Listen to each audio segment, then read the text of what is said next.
My name is Laura Mitchell, and this is the story of how everything I thought I knew about my family broke apart on the morning of my son's wedding.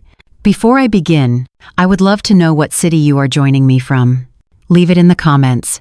It helps me feel like I am not alone telling this story. I woke up at 5 that morning. The house was silent, heavy with the kind of calm that comes before a storm. I could not sleep. I told myself it was only nerves, the kind any mother might feel when her only son is about to get married.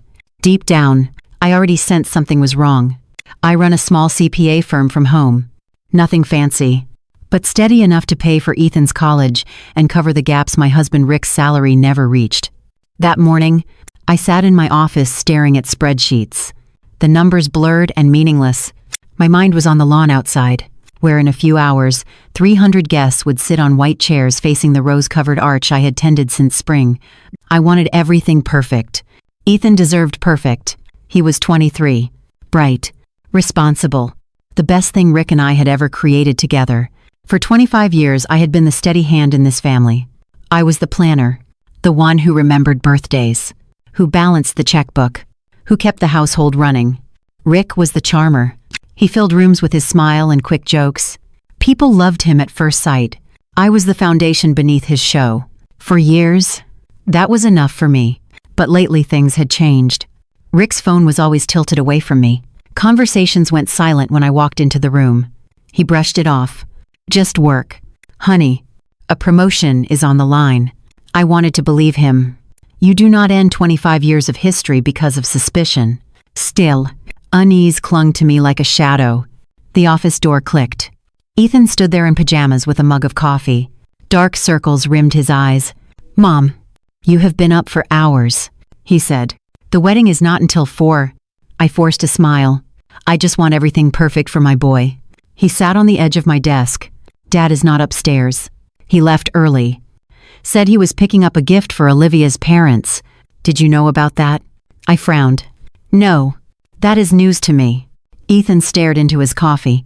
The silence stretched until he whispered, "Mom, can I ask you something?" "Of course. Honey, what is on your mind? Do you think Olivia really loves me?"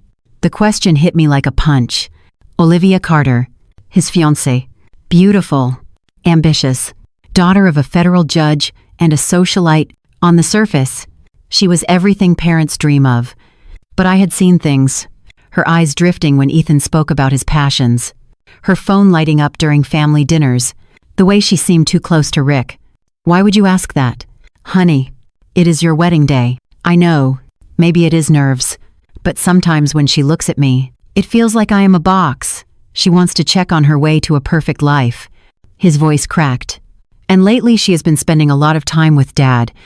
She says he is mentoring her on investments. It feels wrong." He swallowed hard. I had noticed too. Rick's eyes following Olivia, his hand on her shoulder a little too long, his laugh brighter with her than with me. But I could not admit it. Not now. I reached for Ethan's hand. "Wedding jitters are normal. Marriage is the biggest step you will ever take." His eyes lifted, full of pain. "It is not just jitters. I think she is in love with someone else." My blood ran cold. "What makes you say that?" "The way she lights up when Dad calls, how she always asks about him first. Yesterday I saw them in the garden talking. The way he looked at her was not how a father-in-law should look at his son's fiancée." I froze. I wanted to deny it. But before I could, the door opened again. Rick walked in, dressed sharp in slacks and a pressed shirt.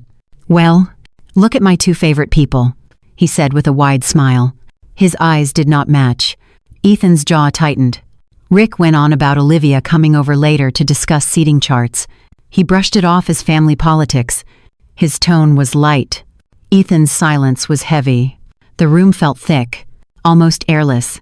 I looked at my husband and my son, and in that moment I knew Ethan was not imagining anything. Something was terribly wrong in my house, and though I did not know it yet, the truth waiting for us was darker than anything I could have guessed. When Rick left the office, Ethan stayed seated on the edge of my desk. His eyes followed his father until the door closed. The silence that lingered between us felt heavier than words. I reached for his hand again, but he pulled back gently, setting his mug down with a hollow sound. "Mom, do you ever wonder if we really know him?" Ethan asked quietly. I stared at my son. The boy I had raised now looked at me with eyes that seemed older than his years. What do you mean? I said, trying to keep my voice calm. Ethan shook his head. Nothing. Forget it. I need to get ready. He pushed himself off the desk and left the room. I sat alone, staring at the spreadsheets that had long since stopped making sense. My chest ached with a strange mixture of fear and denial. For 25 years I had been married to Rick. I had shared a home, a bed, a life.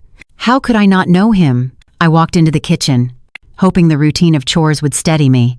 The counters were spotless, the flowers arranged. The catering staff would arrive soon, yet nothing looked right. The house felt staged, like a set in a play, and I was the actress pretending to be a happy mother of the groom.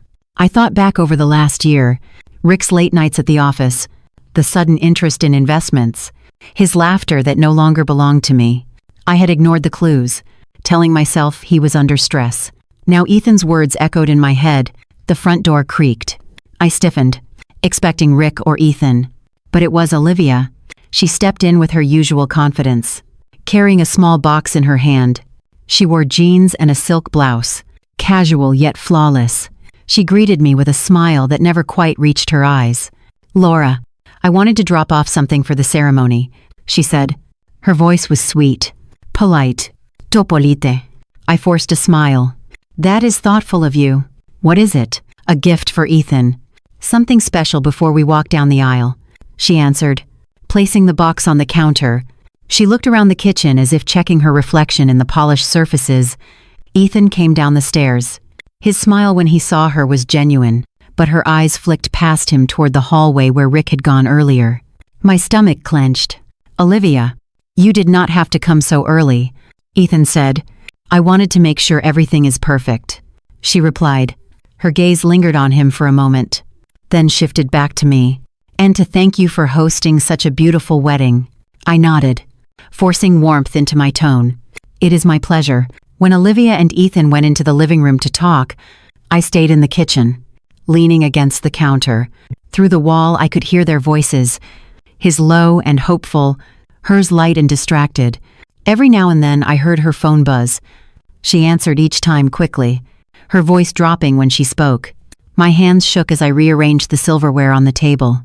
It was a nervous habit, a way to give myself purpose. In my mind, I replayed every interaction between Rick and Olivia. The shared looks, the hushed tones, the private jokes. I could no longer ignore the truth. Something was happening between them. By late morning, relatives began to arrive. My sister-in-law, cousins from out of town, neighbors who had known Ethan since he was a child. They filled the house with laughter and chatter. I moved among them, smiling, answering questions, pretending everything was fine. Inside, my heart was pounding. Ethan posed for photos with his groomsmen. He looked handsome, proud, but every time our eyes met, I saw the shadow beneath his smile. He knew. He might not have had proof yet, but he knew.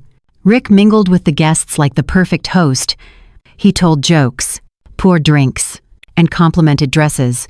To anyone else, he looked like a devoted husband and proud father. But I saw the way he glanced toward the door, waiting. I saw the spark in his eyes when Olivia re-entered the room. At one point, I stood in the hallway, unnoticed, watching the two of them talk near the fireplace. Their bodies leaned closer than necessary. His hand brushed hers. It was subtle, quick, almost invisible, but I saw it. My stomach turned. Laura, my sister-in-law, called from the kitchen, breaking the moment. I forced myself to move, plastering a smile on my face as I went to help her with the wine glasses. All afternoon, I played my role. I welcomed guests, checked on decorations, and adjusted flowers. The mask never slipped, but inside I was unraveling. As evening approached, the string lights on the patio glowed. The caterers prepared the tables. The quartet tuned their instruments. To the outside world, it was a perfect wedding. But I knew perfection was an illusion. When I returned to my office to grab the seating chart, Ethan was waiting for me. He closed the door behind him and lowered his voice. "Mom, I need to tell you something," he said. His eyes were steady, his jaw set. "What is it?" "Ethan." He handed me his phone. On the screen, was a photograph. It showed Rick and Olivia sitting together at a restaurant. Their heads leaned close, their hands almost touching. The timestamp was from 3 weeks ago. A night Rick had told me he was at a business dinner. "I hired someone," Ethan whispered. "A private investigator. And this is just the beginning." The room spun around me. My knees went weak. The mask I had worn all day cracked. This was no longer suspicion. This was proof. I sat frozen in my chair, staring at the photograph glowing on Ethan's phone screen. The image of Rick and Olivia leaning close across a restaurant table seared into my mind. Their faces were too familiar, their smiles too intimate. "This is real, Mom," Ethan whispered. I did not want to believe it either, but I had to know. My voice trembled. "Where did you get this?" "I hired someone," he said. "A private investigator." I thought I was going crazy, but I needed proof. And now I have it. I pressed a hand to my mouth, fighting the urge to scream. My son had gone behind my back, carrying the weight of this secret alone. The pain in his eyes was deeper than anything I had ever seen. "How long have you known?" I asked softly. "Almost a month," Ethan admitted. "The first time I saw them together, I thought it was just coincidence. Dad said it was a business meeting. Olivia told me she was shopping with her friends. But then it happened again. And again. I could not ignore it anymore." He swiped through his phone. More photographs appeared. Rick and Olivia at a cafe, leaning too close, walking into a hotel lobby together, leaving hours later, their clothes rumpled. Each photo was time-stamped. Each one proof of betrayal. I could not breathe. 25 years of marriage collapsed with every swipe of Ethan's finger. "Why did you not tell me?" I asked. "Because I needed you to see it for yourself," Ethan said. His voice cracked, but his expression was steady. "If I told you without proof, you might have defended him. I know how much you have loved him. I needed you to know the truth the way I knew it." My chest tightened. He was right. If he had come to me with only suspicion, I would have denied it, clung to the hope that Rick was still the man I believed him to be. But there was no denying this. I looked at Ethan. He was only 23. But in that moment he seemed older, harder, forged by betrayal. "What do you want to do?" I asked, my voice barely more than a whisper. Ethan's jaw tightened. "I want to stop the wedding. But not quietly. I want everyone to know exactly who they are and what they have done." His words chilled me. I saw not just pain in his eyes, but something sharper. A need for justice, maybe even revenge. "Ethan, this is your wedding day," I said carefully. "If we confront them now, it will destroy everything. Are you ready for that?" He held my gaze without flinching. "It is already destroyed. Mom, I will not let her stand beside me at that altar and pretend. I will not let him smile at the crowd like the perfect father while he is stabbing us in the back." Tears stung my eyes. My son had grown into a man I barely recognized, hardened by betrayal. But he was right. We could not let this continue. Before I could answer, there was a knock at the office door. Rick's voice carried through. "Laura, are you in there? We need to finalize the seating chart." Ethan quickly locked his phone and slipped it into his pocket. He straightened his shoulders, masking his fury. "Come in," I called, forcing calm into my voice. Rick entered with his usual charm, carrying a clipboard. "There you are. The Ellingtons want to make sure their relatives are not near Uncle James after that debate last Christmas." He chuckled lightly as if nothing in the world was wrong. My heart pounded. I looked at him, at the man I had loved for half my life, and all I could see were the photographs burned into my memory. Ethan remained silent, his face unreadable. Rick glanced between us, sensing tension. "What is wrong?" he asked lightly. "Nerves. Cold feet. That is normal on a wedding day." Ethan's jaw clenched, but he said nothing. Rick looked at me. His eyes searched mine, but I kept my expression blank. He smiled again, that easy grin he used on everyone. The mask I had once believed was real. When he finally left the room, the silence between Ethan and me was louder than words. "We cannot let him win," Ethan said firmly. I exhaled, my body trembling. "What exactly are you planning?" He pulled out his phone again. "The investigator gave me more than photos. She gave me records. Receipts. Everything. And she is not just any investigator. Mom, it is Aunt Denise." The name jolted me. My sister, Denise Parker. She had spent 20 years as a police detective before retiring and opening her own private investigation firm. I had not spoken to her much in recent years. Pride had kept me from sharing the cracks in my marriage. "You called Denise," I said, my voice shaking. I needed someone I could trust. Ethan explained, and she did not disappoint. She has been tracking them for weeks. My head spun. My own sister had proof that my husband and my son's fiancée were betraying us, and I had been living in ignorance. "I can call her," Ethan said. "She is ready to meet us whenever you want." I closed my eyes for a moment, steadying myself. The walls of my life were collapsing. But somewhere inside the wreckage, a spark of resolve began to burn. "Call her," I whispered. Ethan nodded and stepped out into the hallway to make the call. I sank into my chair, pressing my palms to my face. Images of Rick's laughter, Olivia's smile, Ethan's pain flashed through my mind. The perfect wedding day I had planned was a lie. The family I thought I had built was crumbling. But a new thought formed, sharper than grief. If they had conspired in shadows, then we would bring the truth into the light. By the time Ethan returned with confirmation from Denise, my tears had dried. My hands no longer shook. This was no longer just about heartbreak. It was about justice. And I was ready to fight. The coffee shop was quiet for a Saturday morning. Sunlight streamed through the windows and spilled across the wooden floor. I sat in the corner, twisting my napkin into shreds. Ethan was beside me, watching the door like a soldier waiting for battle.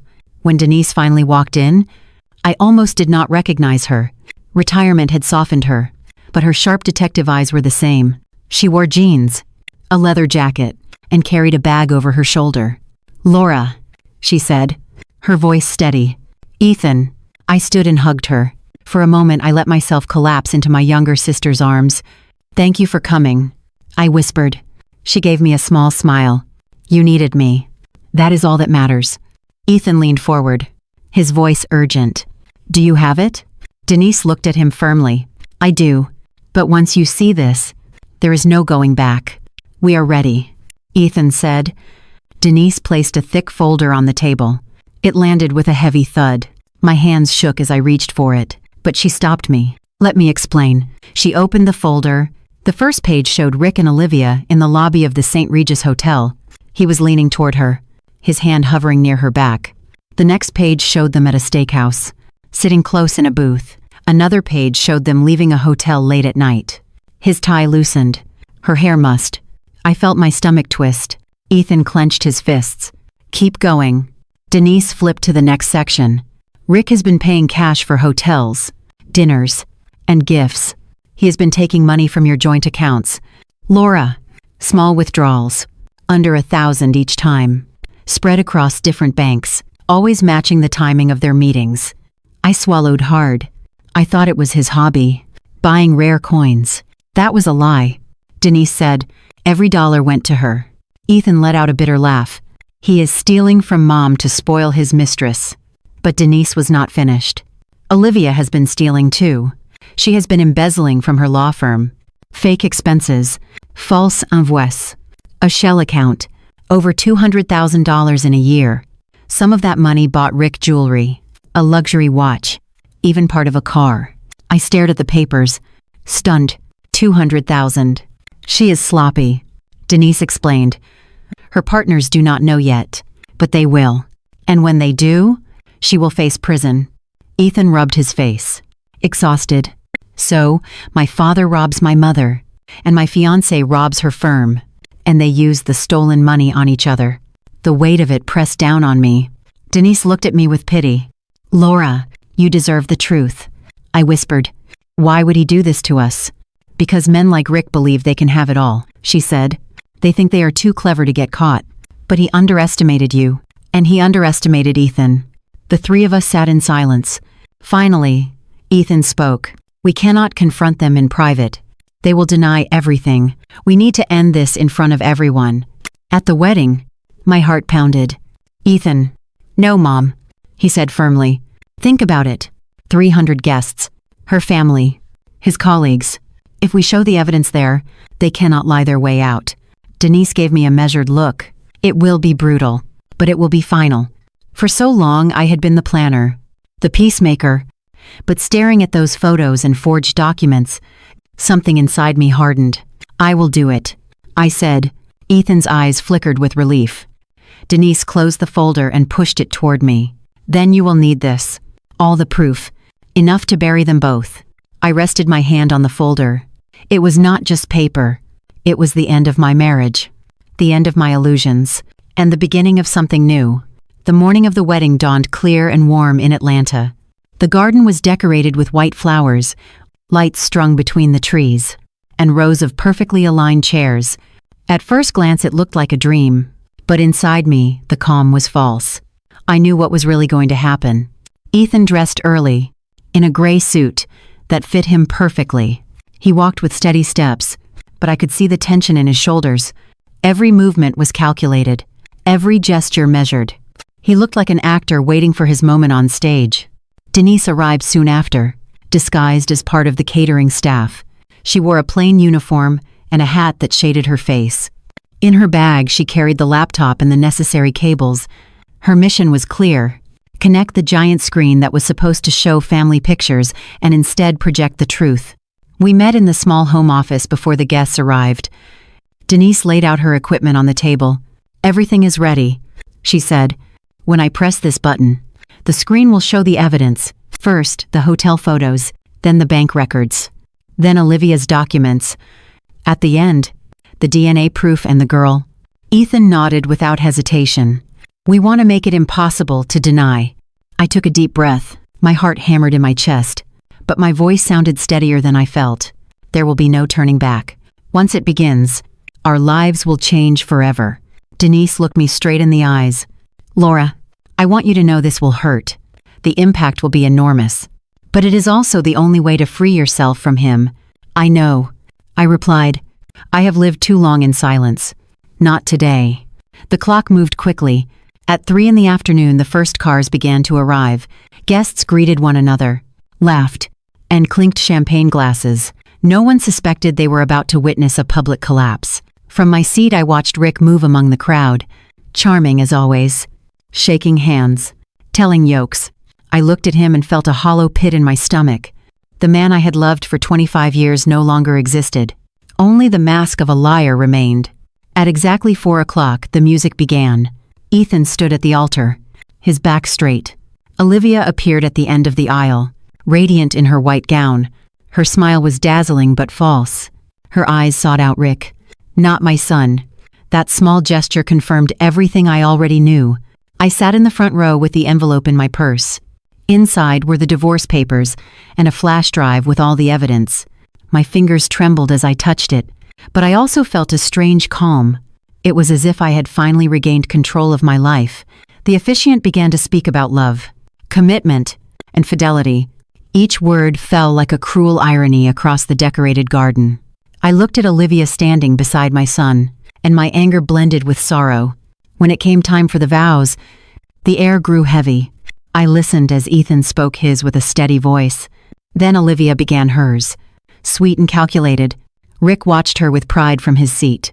And then the expected phrase came: "If anyone has a reason why these two should not be joined in marriage, speak now or forever hold your peace." The silence was absolute. 300 faces waiting. I rose to my feet. A murmur rippled through the crowd. Rick tried to grab my arm, but I pulled away. My eyes found my son's at the altar. Ethan looked back at me calmly and gave a slight nod. It was the signal. I spoke with a clear voice. "Yes, I have a reason." The silence stretched like a taut wire across the garden. 300 pairs of eyes turned toward me as I stood in the front row. My pulse thundered in my ears. Rick's grip on my arm was firm, but I shook it off as if it burned. "Yes," I said, my voice steady. "I do have a reason." Gasps rippled through the crowd. The officiant froze, his hand hovering midair over the book he was holding. Madison's father, Judge Ellington, half rose from his seat, his face already turning red with outrage. Rick leaned toward me, his whisper harsh. "Sight down. Laura, you are humiliating our son." "No," I said. My eyes locked on Ethan. He stood at the altar, pale, but unflinching. He nodded once. The signal. I reached into my purse. my fingers brushing against the small remote Denise had given me. I pressed the button. The large screen behind the altar flickered to life. At first, a simple image appeared, crisp and undeniable. Rick and Olivia in our living room, his hand low on her back, their lips meeting in a kiss, too passionate to explain away. The crowd erupted. Shouts, gasps, chairs scraping against the stone patio. Someone dropped a glass, and the shatter echoed like thunder. Olivia froze, her bouquet trembling in her hands. "This is why this marriage cannot continue," I said, raising my voice above the chaos. "Because what you are witnessing is not love. It is betrayal." The screen changed again. Denise had prepared the sequence. Now a photo of Rick and Olivia entering the St. Regis Hotel appeared, time stamped clearly in the corner. Another photo followed. Them leaving 2 hours later. Hair mussed. Clothes undone. "Lies," Rick shouted, his face red. "These are doctored images. Laura has lost her mind." The crowd did not believe him. Murmurs spread like wildfire. Guests leaned forward, pointing, whispering. Phones came out, recording every second. I raised my voice. "These are not fabrications." And it does not stop here. The next image appeared on the screen. A bank statement. Multiple small withdrawals from our joint account. Always just under $1,000. Always tied to the same dates as those hotel meetings. Another slide showed a forged signature on a loan against our retirement fund. Rick's face twisted. "Simone," he hissed, though my name was Laura. "Stop this." I ignored him. For 25 years I was silent. Not anymore. The screen shifted again. Documents from Olivia's law firm. Inflated invoices. Fake expenses. Money funneled into a shell account. A total of over $200,000 stolen. Then a credit card statement showing a purchase of a Cartier necklace, followed by a photo of Olivia wearing it at her own bridal shower. The crowd gasped louder. Olivia's mother covered her mouth with her hands. Her face drained of color. Her father shouted, "What is the meaning of this?" But even he looked shaken. Olivia stammered something, her face pale, but her voice was drowned out by the growing storm. "And finally," I said, my voice low and sharp, "the truth that destroys everything." The screen filled with a single page. DNA results, stamped with scientific certainty. Probability of paternity. 99, 999%. Next to it appeared the smiling face of a 15-year-old girl. "This is Zoe," I said, my throat tight but my voice unwavering. "She is Rick's daughter. He has hidden her from me and from his own son for 15 years. The silence that followed was absolute. No one moved. No one breathed. The weight of the truth crashed down over the garden like a tidal wave. Then chaos erupted. Guests shouted. Some stood to leave. Others pulled out their phones to capture every detail. Olivia collapsed to her knees. Sobbing, her mother rushed to her, while her father stood frozen in humiliation. Rick's face was a mask of rage and panic. He turned to me, his voice breaking. "Laura, please. We can explain." "Explain," I repeated, my voice bitter. "Explain the stolen money. Explain the forged signatures. Explain the secret daughter. Explain how you betrayed your wife and your own son." Rick stumbled backward as though struck. He turned toward the crowd, but everywhere he looked were faces of disgust, pity, and shock. His charm had no power here anymore. Ethan stepped down from the altar and walked to my side. He stood tall, his hand firm on my shoulder. His voice was cold. "You ruined everything, Dad. And you? Olivia, you ruined your own life." Olivia sobbed louder, collapsing against her mother. The officers Denise had arranged with her contacts moved through the crowd.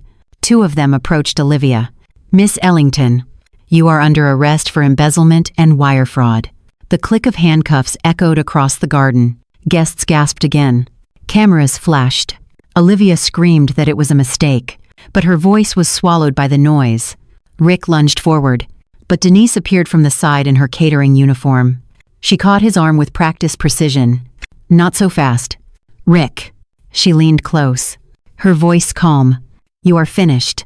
The once perfect wedding was now a battlefield. Flowers crushed underfoot, chairs overturned, voices rising in disbelief. And in the center of it all, I stood with my son, For the first time in years, I felt a strange freedom in my chest. It was over. The lies, the secrets, the silent suffering, all of it had been dragged into the light, and nothing would ever be the same again. The sound of Olivia's sobs lingered, even after the police led her away in handcuffs. Guests crowded the aisles, their voices a jumble of shock, pity, and disbelief. The wedding that had begun as a picture-perfect scene now looked like a battlefield. Flowers were crushed under hurried footsteps. Cher stood crooked. Champagne glasses lay shattered on the stone patio. Rick had bolted the moment Denise released her grip. He shoved past startled guests, knocking over a tray of desserts as he ran toward the parking lot. His once flawless suit was streaked with grass stains from where he had stumbled earlier. People shouted his name, but he did not look back. He fled like a man hunted by his own lies. I stood frozen at the front of the aisle. Ethan beside me. For a long moment I could not move. My chest felt hollow, my breath shallow, as if the weight of 25 years of betrayal had finally settled on me all at once. Ethan's hand tightened on my shoulder. "Mom, it is over," he said quietly. I turned to look at him. My son, my only child, the boy I had raised with all the love I knew how to give.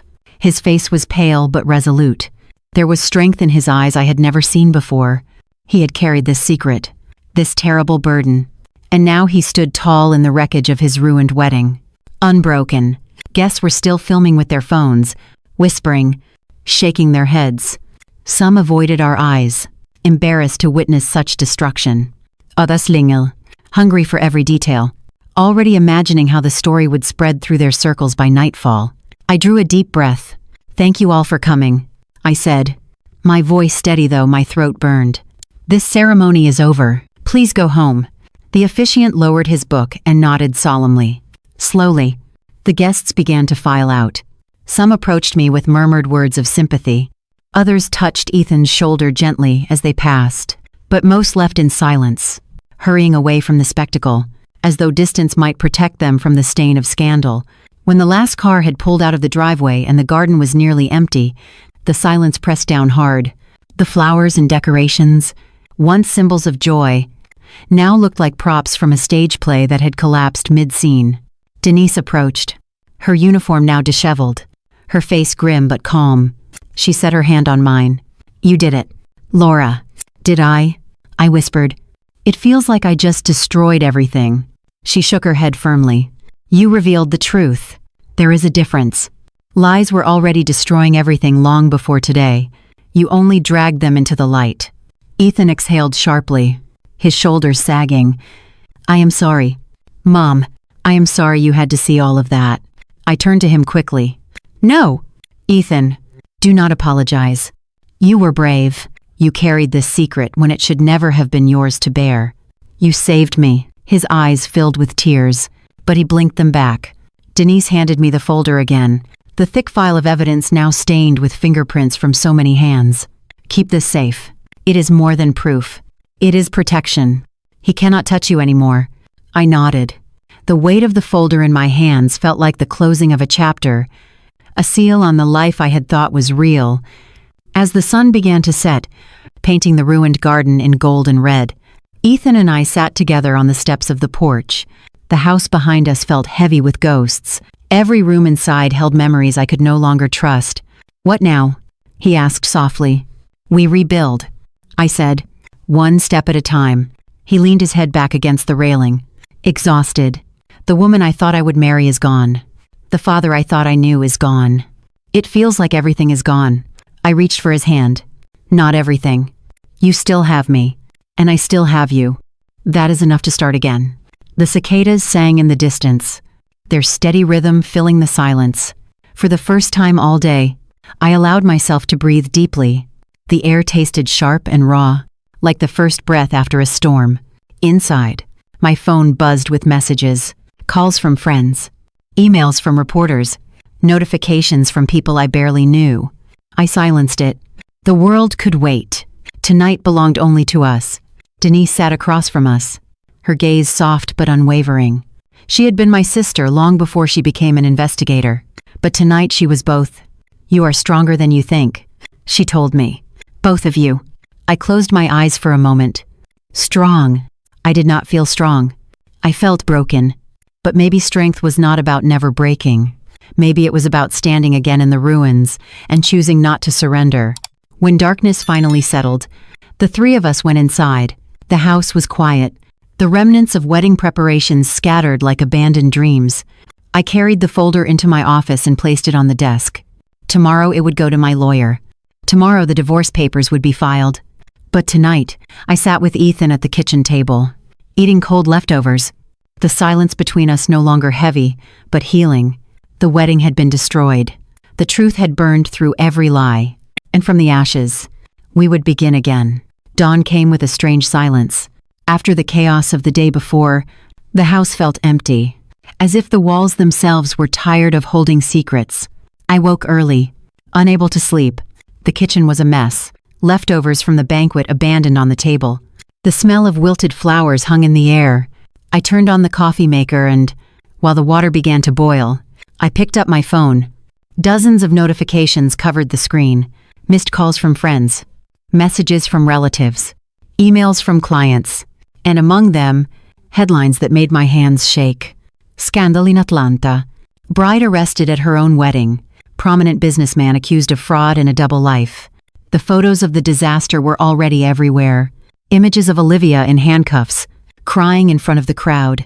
A video of Rick trying to escape through the garden, stumbling for everyone to see. And of course, my face, serious and firm, standing in front of the altar with my voice ringing clear. Yes, I have a reason. Ethan came down the stairs soon after, his hair messy and dark circles under his eyes. "Mom," he said quietly, "did you see it already?" I nodded, showing him the screen. "We cannot stop it. The whole world will see it." He sat across from me with a cup of coffee and buried his face in his hands. "What hurts most is not that people are talking about it," he said, "but that they are talking about it like it is a show. For them, it is gossip. For me, it was my life." A lump rose in my throat. He was right. The public humiliation had become entertainment. But I also understood that this exposure was the only thing that kept Rick and Olivia from twisting the story. My phone rang again. It was a client from my accounting firm. I answered with my heart racing. "Laura," he said, his voice tense. "I do not want to sound rude, but my wife saw the news. We are not sure if keeping our business with your firm is the best choice." I closed my eyes. "I understand," I answered. "Thank you for being honest." I hung up with trembling hands. Ethan looked at me. "Another client." "Yes," I admitted. "And it will not be the last." All morning the calls continued. Some messages were supportive, friends telling me I had been brave. Others were colder, hinting they did not want to be connected to the scandal. Each word reminded me that along with losing my marriage, I might also lose the business I had built with years of effort. At noon, Denise arrived. She had spent the morning gathering information. She carried the first reports from the police. Olivia would spend the night in jail before her hearing. Rick, however, had not been arrested yet, but the investigation into the accounts had already begun. "This is just beginning." Denise warned me. "Newspapers want interviews. Some television channels are calling. You need to decide if you will speak or stay silent." "I do not want fame from a tragedy," I said wearily. "I only want my life back." Ethan spoke up. "Mom is right. If we say too much, they can use it against us. The best thing is to stay quiet." Denise nodded. "Fine, but there will be pressure." By late afternoon, as the sun sank and the house filled with shadows, Ethan and I sat on the porch. The neighborhood was quiet, though I could feel eyes behind the curtains. Everyone had heard. Everyone had seen. "I do not know if I can handle this," Ethan murmured. "Yesterday I was going to marry. Today it feels like everything collapsed." I pulled him into a hug. "I know, son, but I also know we will survive. What broke was an illusion. Now we can start again. Without masks, without lies." He looked at me with tired but steady eyes. "Do not think I am weak. I am hurt. Yes, but not defeated." I smiled with pride I had not felt in a long time. "You are not weak. You are brave for facing the truth." The rest of the day passed slowly. I prepared a simple dinner, and for the first time in months, we ate together without Rick's shadow hanging over us. The house was full of memories, but it was also beginning to feel different. as if it was finally breathing free. Before going to bed, I took the folder with all the evidence and locked it in a small safe in my office. It was the symbol of an ending, but also the beginning of something new. That night, as I turned off the light, I thought of the woman I had been just a day before, a wife deceived, a mother in silence. That woman had disappeared at the altar. The one who remained now, though tired and wounded, was stronger. The day after was not easy. It was painful, humiliating, filled with losses. But it was also the first day I no longer lived under a lie. And in that harsh, naked truth, I found a strange kind of comfort. The second morning after the wedding that never was felt strangely quieter, the reporters were still circling. The gossip blogs were still publishing their endless streams of speculation, but the phone was not ringing every 10 minutes anymore. The silence that settled over the house was heavier, almost suffocating. It was Denise who broke that silence when she arrived at my door holding a plain envelope in her hand. "I found this in your mailbox," she said softly. "No return address. But I think you need to see it." I took it with a wary grip. The envelope was light, but my heart pounded as if it weighed 1,000 pounds. The handwriting on the front was unfamiliar. I carried it to the kitchen table, Ethan and Denise following behind me like shadows. I unfolded the letter slowly, the paper trembling in my hands. The writing inside was neat, careful, a woman's hand. I read aloud, my voice shaking but steady enough to fill the room. "Dear Laura, my name is Nicole. I am Zoe's mother. I know this will sound harsh, but I can no longer keep quiet. For years I stayed silent because Rick insisted. He promised me that one day we would tell the truth, but that day never came, and I grew tired of waiting. I am not proud of being his mistress. I regret the choices that led me here. But out of that secret came a girl who is extraordinary. Zoe deserves to know who her father was. More than that, she deserves to know her brother. Last night, Zoe saw the news. She cried for hours. She cannot understand why she has to live hidden like a shameful secret. I am not asking for money. I am not seeking revenge. All I want is for Zoe to know the part of her family that belongs to her. If you and Ethan wish, we will be waiting at a small cafe in Decatur this Saturday at noon. Sincerely, Nicole." When I finished reading, the kitchen was silent. The only sound was the clock ticking on the wall. Denise folded her arms, her expression thoughtful but calm. Ethan sat stiffly in his chair, his jaw tight, his coffee untouched. He finally spoke first. "This changes everything." The name Zoe echoed in my head like a drumbeat. Zoe, the girl whose photo had flashed on the projection screen at the wedding, the girl with Rick's dark eyes. She wasn't just an abstract piece of evidence anymore. She was flesh and blood. My son's sister. I swallowed hard. "We don't have to answer. We can ignore it." Ethan's head snapped toward me. His eyes blazed with something between anger and pleading. "No, Mom, we can't. She's innocent. She didn't ask for this. She didn't ask to be hidden like some secret mistake." His words cut straight through me.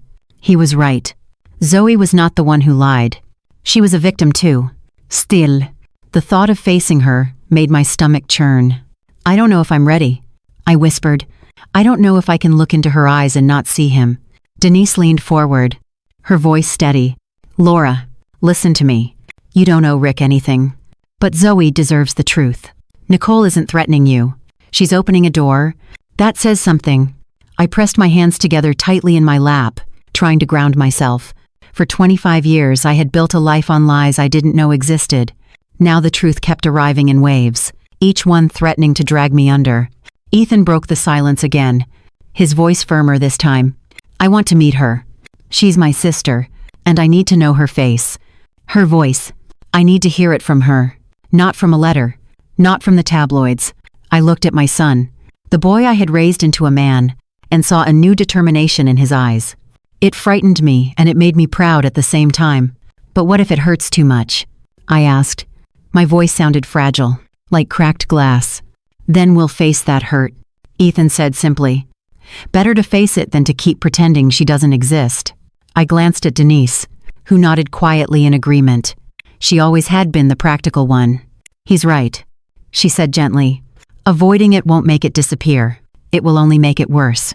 The three of us sat in silence again, each of us picturing the same scene. a café table indicateur, a woman named Nicole, and a 15-year-old girl with Rick's eyes. I felt tears sting the corners of my eyes, but I blinked them back. I thought about all the years I had given to a man who had spent half his life building another secret life only a few miles away. I thought about Zoe, growing up, without ever knowing her brother. I thought about Ethan, carrying the weight of betrayal, yet still reaching toward compassion. Finally, I nodded slowly. All right, we'll go. Saturday at noon.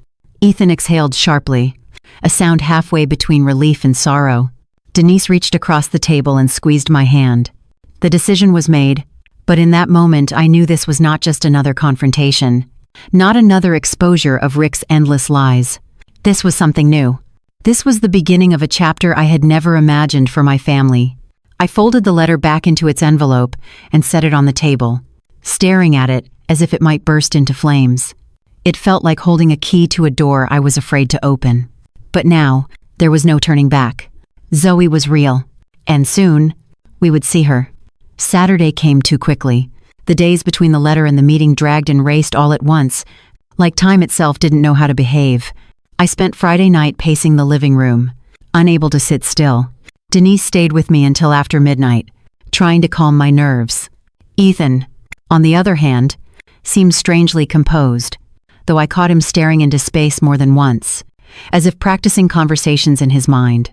By Saturday morning, the air felt heavy with expectation. I dressed simply jeans, a cream sweater, and the necklace my mother had given me when Ethan was born. It was my way of reminding myself of who I was before Rick's betrayal, before the lies. Ethan wore a button-down shirt, his hair neatly combed, his face pale but determined. The cafe indicator was a small place on a quiet street corner, far enough from the chaos of Atlanta to feel like another world. The sign above the door read Maple and Steam, and the smell of roasted coffee beans drifted into the crisp air. My hands shook as I pushed the door open. Nicole was already there. She sat at a corner table, her posture tense, her hands folded around a cup that had long gone cold. She looked older than I expected, lines carved deep around her mouth and eyes, the weight of secrets etched into her expression, and next to her, clutching a book to her chest, was Zoe. The sight of her stopped me cold. She had Rick's eyes, dark, sharp, intelligent eyes that had once charmed me and now haunted me. But her expression wasn't smug or manipulative. It was uncertain, nervous. She looked so young, so fragile. Nicole stood first. "Laura," she said softly.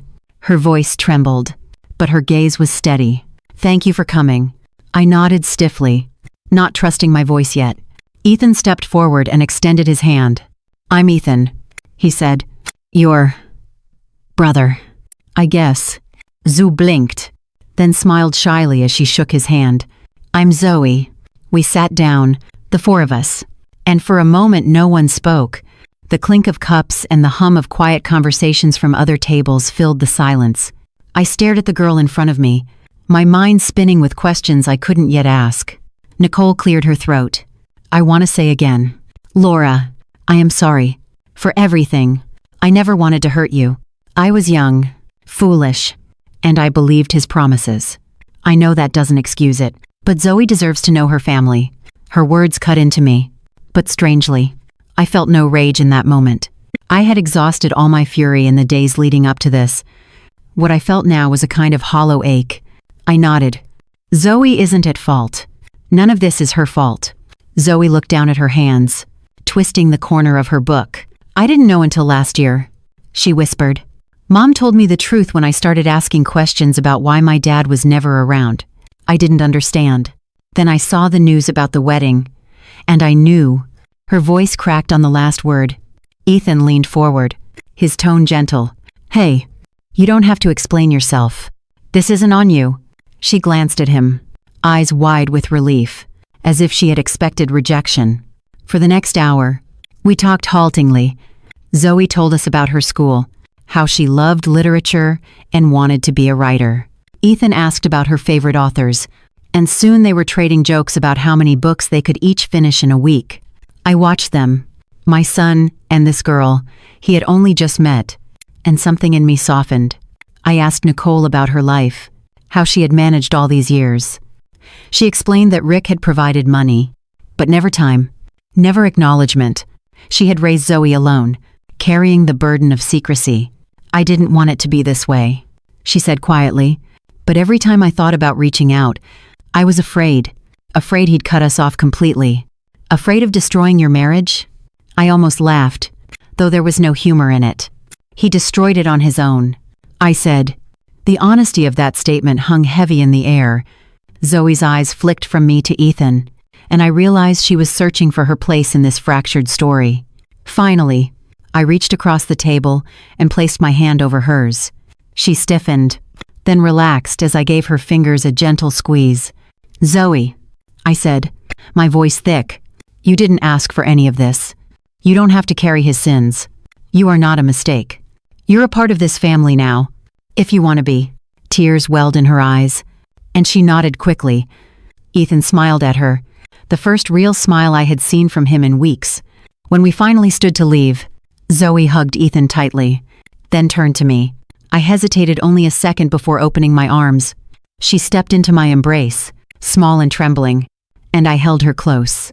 It was awkward, painful, but also strangely healing. As we walked back to the car, Ethan said softly, "She's nothing like him." "No," I agreed. "She's her own person. And maybe that's the only good thing he ever gave us." That night, back at home, I sat alone with the letter from Nicole still on the table. But now it felt different. It was no longer just a reminder of betrayal. It was also a bridge, a way forward. For the first time since everything had shattered, I felt a flicker of hope. A week passed after the meeting at the cafe, but my mind kept circling back to Zoe's eyes. They were hauntingly familiar, and yet entirely her own. She had Rick's features, yes, but also a kindness he had long since lost. Ethan had taken to texting her every evening. Little jokes and photos of his dog, tiny fragments of normalcy in the middle of chaos. I was glad for it. For him, and for her. I thought the worst was behind us. I thought maybe the storm had moved on. But storms have a way of circling back. It was Thursday night when the doorbell rang. I had just settled in with a cup of tea, and the quiet hum of the dishwasher when the chime cut through the silence. Denise wasn't expected, and Ethan was at a study group. My heart gave a nervous kick. When I opened the door, it was him, Rick. He stood there in a wrinkled jacket, his hair grayer than I remembered, his eyes ringed with exhaustion. For a moment, we just stared at each other. The man I had loved for 25 years, the man who had betrayed me in every possible way, looked suddenly smaller. "Laura," he said, his voice rough. "Please, can I come in?" Every instinct in me screamed no, but something, maybe the ghost of who I used to be, stepped aside and let him in. He moved slowly into the living room, as if the air itself weighed him down. He didn't sit. He just stood there, turning his hat in his hands. "I know I don't deserve this," he began. "I know I've ruined everything, but I need to say this to your face." I crossed my arms, keeping a safe distance. "Say it." "Then," he swallowed, "I'm sorry. For the lies. For Madison. For Nicole. For Zoe. For the money. The forgery. All of it. I was a coward. I thought I could juggle it all. And instead I destroyed everything I touched." His voice broke, and for a flicker of a second, I saw the man I married, the charming young salesman who once promised me the world. But the flicker faded, replaced by the shadow of the man he had become. "I'm in therapy," he continued, "trying to figure out why I keep sabotaging the people I love. I don't expect you to forgive me, but I had to tell you. I'm sorry." I let the words hang in the air. They sounded heavy, but also thin, like paper that disintegrates when it gets wet. Apologies after decades of deceit feel hollow. Still, I felt no rage. That fire had burned out. "I forgive you," I said quietly. His head jerked up, eyes wide, with surprise. "But not for you. For me, because I cannot keep carrying this anger. It's too heavy. But forgiveness is not the same as trust. I will never trust you again." His lips trembled, and for once, Rick had no clever response. He nodded. "I know. I ruined that. I ruined us." He finally sank into a chair, his body sagging. For a long moment, the room was silent. I studied him, wondering if this broken man had always been hidden beneath the charm, or if he had created himself piece by piece with each lie. "I met Zhu," I said suddenly. His head lifted. His eyes widened. You did?" "Yes. And she's nothing like you. She's bright, kind, and she doesn't deserve the shame you forced her to carry. Ethan is building a relationship with her. I am too. We are moving forward. Rick, without you." He pressed his palms to his face. His shoulders shook once, a sound halfway between a sob and a sigh. "That's good," he whispered. "That's what she deserves. What you both deserve." I almost believed his sincerity. Almost. After a few minutes, he stood again. "Thank you for letting me in," he said softly. "I'll go now." I followed him to the door. He paused with his hand on the knob. "Laura, if you ever need anything..." I cut him off. "The only thing I need from you is distance." He nodded once. Then he opened the door and stepped out into the night, leaving nothing but the faint scent of his cologne lingering in the air. I closed the door firmly behind him, locking it with hands that did not tremble. I leaned against the wood and exhaled. For the first time, I realized that I wasn't afraid anymore. Rick no longer had power over me. When Ethan came home later, I told him everything. He listened, his expression unreadable at first, then softened. "Do you regret forgiving him?" he asked. "No," I said, "because forgiveness freed me. But I don't regret letting him go, either. That freed me even more." Ethan nodded, his gaze steady. "Then we'll keep moving forward." That night, I slept without waking, without nightmares, for the first time in months. Rick had returned, but he no longer defined me. I had given him his final chapter, and now it was time to write my own. The weeks that followed Rick's unexpected visit were strangely quiet. It felt as if a storm had finally passed, leaving behind fallen branches, muddy ground, and a sky that was just beginning to clear. I walked through my days with a lighter step. The rage and confusion that once consumed me had burned away, leaving space for something new. That something new was family. Ethan had fully embraced his role as Zoe's brother. What started as cautious text messages had become daily conversations, video calls, and inside jokes that excluded me in the best possible way. I would hear them laughing from the living room, bickering over which movie to stream or who had the better taste in music. It was the sound of healing and the sound of possibility. One Sunday afternoon, I decided to invite Zoe and her mother Nicole over for dinner. It felt like a bold step, but also a necessary one. I spent the entire morning cooking, nervous as if I were preparing for an inspection. Ethan teased me about over-seasoning the roast, but I could see the same nervous energy in his eyes. When they arrived, Nicole looked uncertain, her shoulders tight, but Zoe walked in with a shy smile. She handed me a small bouquet of daisies she had bought with her own allowance. "For you?" she said softly. I took them and placed them in a vase, blinking back tears. We sat around the table, the four of us, and for the first time I felt a strange sense of completion. Not the picture-perfect family I had once imagined, but something real, imperfect, and honest.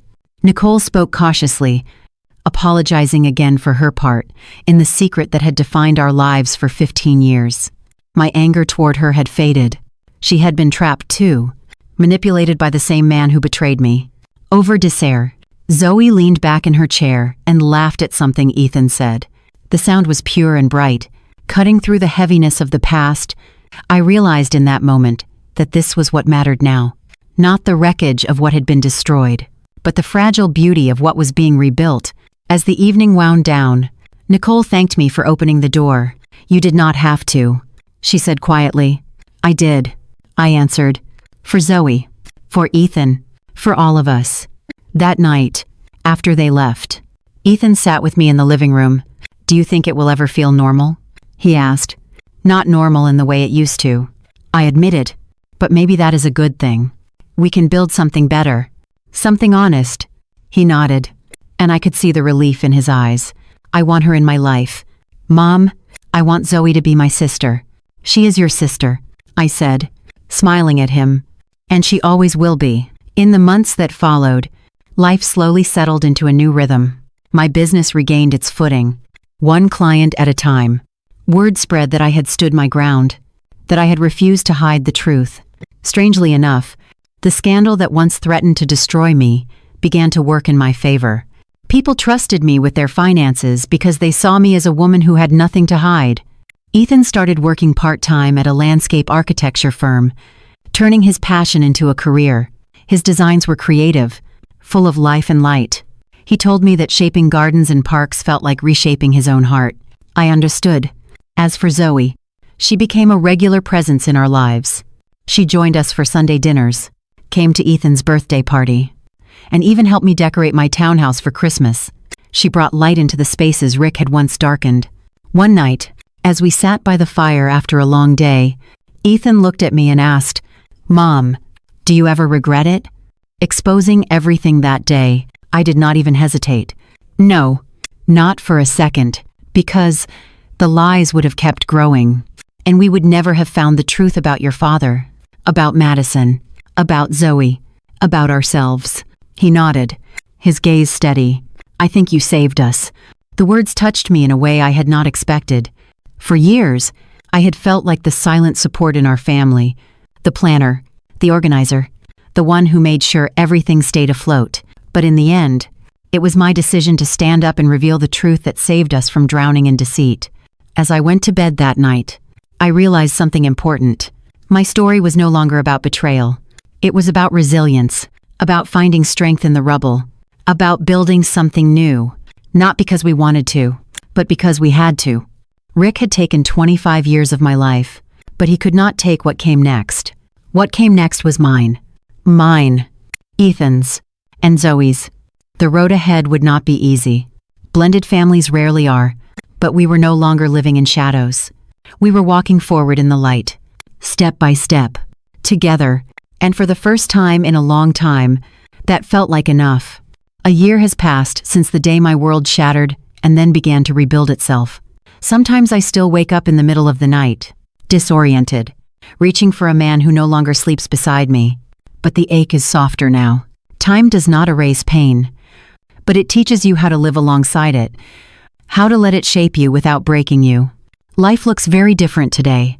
The townhouse I bought after selling the family estate has become a sanctuary. It is smaller, quieter, and carries no ghosts. I planted a garden in the back, a modest one compared to the sprawling lawn I once tended, but it brings me peace. On Sundays, I sit with a cup of tea and watch the flowers sway in the wind, and for the first time in years, I feel at home. Ethan has blossomed. He left behind the hollow career path that once chained him to expectations and chose instead to follow his true passion. His landscape designs are bold and creative, and he has already earned respect at the small firm where he works. I watch him return home with dirt on his hands and a smile on his face, and I know he is finally living his own story, not the one his father tried to script for him. And then there is Zoe. What began as a hesitant introduction has grown into a bond that feels unshakable. She is a regular part of our lives now. She comes for Sunday dinners. She teases Ethan like any younger sister would, and she hugs me with the warmth of someone who has found a place she never thought she could belong. I no longer see her as a symbol of betrayal. I see her as a gift, one born from lies but transformed by truth. Nicole and I are not close friends, but we are allies in one thing. We both want Zoe to feel safe and loved. There are still moments of awkwardness, silences that carry too much weight, but we are learning. Healing is not perfect. It is simply progress. Rick has faded into the background. I hear bits of news sometimes.